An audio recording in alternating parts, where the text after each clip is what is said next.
Underrated. One of the most thrown around and misused terms in not only NBA discourse, but sports discourse as a whole. It feels like every week there are new lists popping up across the internet, along with constant new YouTube videos ranking the most underrated players in the world. From on Twitter to talking with your friends, everyone always has a player they swear is underrated. However, what does underrated really mean in the context of the NBA? I mean, even a group of people calling a player underrated in itself is an oxymoron, as you clearly rate him. Even more so, it's so hard to actually determine how a player is rated. It really depends on the content you consume as well as the people you talk basketball with. A player that immediately comes to my mind and is always mentioned in underrated conversations is Damian Lillard. He has been called underrated for the past 8 years, from constant articles dating all the way back to 2014 to recent ones just a few months ago, to so many tweets and constant YouTube videos. People swear he is so underrated. This in fact is literally impossible, as just by all these people calling him underrated literally means he can't be underrated anymore. Moreover, in that space of time Dame has been called underrated, he has literally made 6 All-Star games and 6 All-NBA teams, which quite literally means the media, fans, coaches and his peers all decided he was a top 6 guard in the world for 6 of the last 8 years. Yet people still called him underrated. By that very definition, he can't be underrated. People always point to 2016, when Klay Thompson made the All-Star game over him. However, this was clearly due to Klay being part of the greatest team in NBA history. I mean, they had a 73-9 record.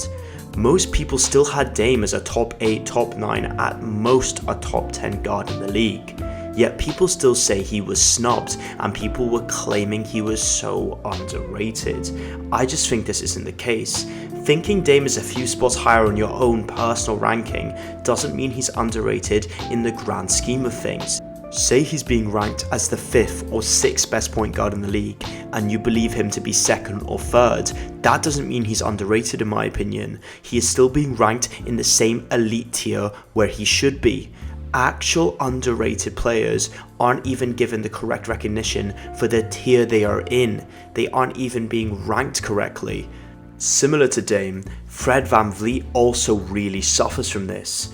Although there was actually a point in time where he was underrated, he most certainly is not now.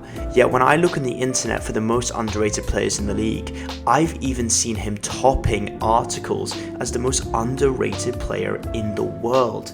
Now this makes absolutely zero sense to me. He was literally voted by fans, media, coaches and players as an all-star this season. The only way you can genuinely think Fred VanVleet is an underrated player in this league is if you believe he is a top 5 point guard in the league, a guard that is an all-NBA type player, or even a superstar. And in my opinion, and I think most people's opinions, Fred VanVleet just isn't at that level right now. He's a solid 20 point per game good point guard in the league who makes occasional all-star appearances. He would need to take another jump to even be considered as an all-NBA player. Therefore, in my opinion, there is no chance Fred VanVleet is underrated in this league. He is perfectly rated for the player he is. Right, now it's time for the list of players I actually think are underrated. And starting that list off with Gary Trent Jr.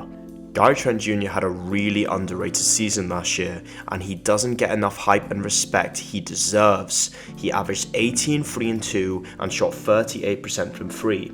But more importantly, he showed me that he has the ability to take over games on any given night with very impressive individual scoring performances.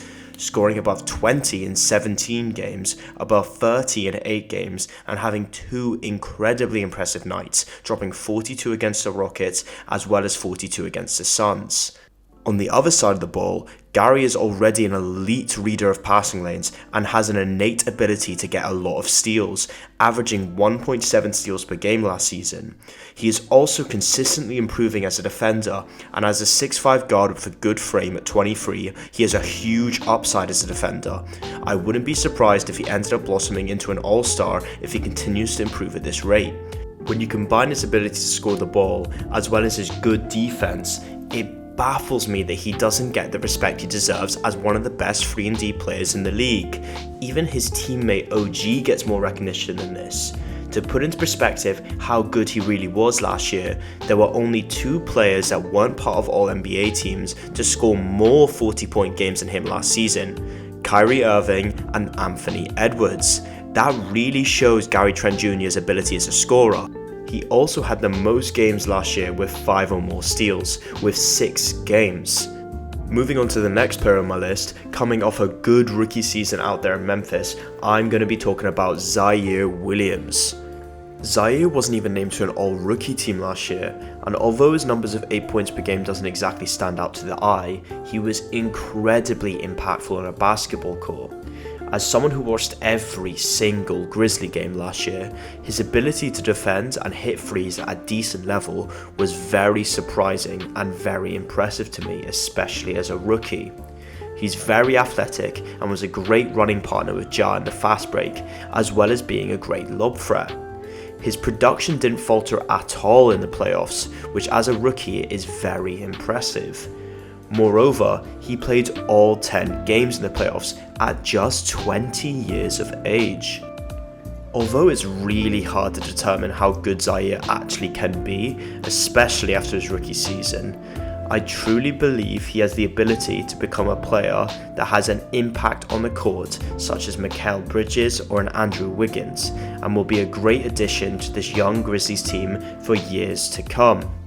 Part of me would actually like him to stay underrated so he can keep working on his game in the background in that already stacked with young talent Grizzlies roster. I think it will take a bit of time for the average person to realise how good Zaire actually is, but when they finally do, he is going to be a wanted commodity in the NBA. Now moving on to the guy in the thumbnail, DeAndre Hunter. For the past 2 years, I've been saying every single contender in the league should be trying to get or would want a player like DeAndre Hunter. He is fantastic. At only 24 years old, he is the perfect complementary wing in today's league. He can play elite defense as well as knocking down the three. He shot 38% from 3 last season, and although being injured 2 seasons before that, DeAndre did play a big part in the Hawks' Eastern Conference Finals run in 2021. He shot 46% from 3 and averaged a steal per game in that run, just showing his ability to show up in the big moments.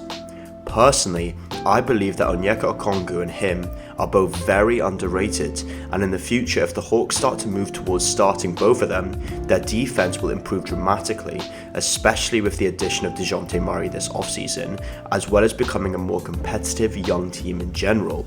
A commonly overlooked facet of DeAndre's game is his size.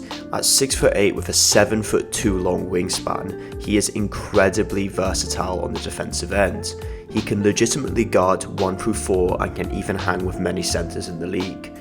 DeAndre Hunter is also just another example of why many NBA teams should draft for fit and draft older if they are NBA ready. DeAndre was 22 when he was drafted and was very overlooked due to it, yet he's been able to make an immediate impact on an NBA court ever since his debut, very similar to Herb Jones just this year. With that being said, those are my 3 actually underrated players in today's league. There are a lot more players that made the initial shortlist for today's video that I actually do think are underrated, so if you want to see that list, I will post it in a future video. Also, if you enjoyed the video, make sure to check out this video I released talking about Steph Curry's legacy last week. Make sure you subscribe because most of you that watch actually aren't subscribed, so hit that subscribe button, hit the like button. Thank you so much for watching. Leave any recommendations or videos you want to see in the future in the comments below, and until next time.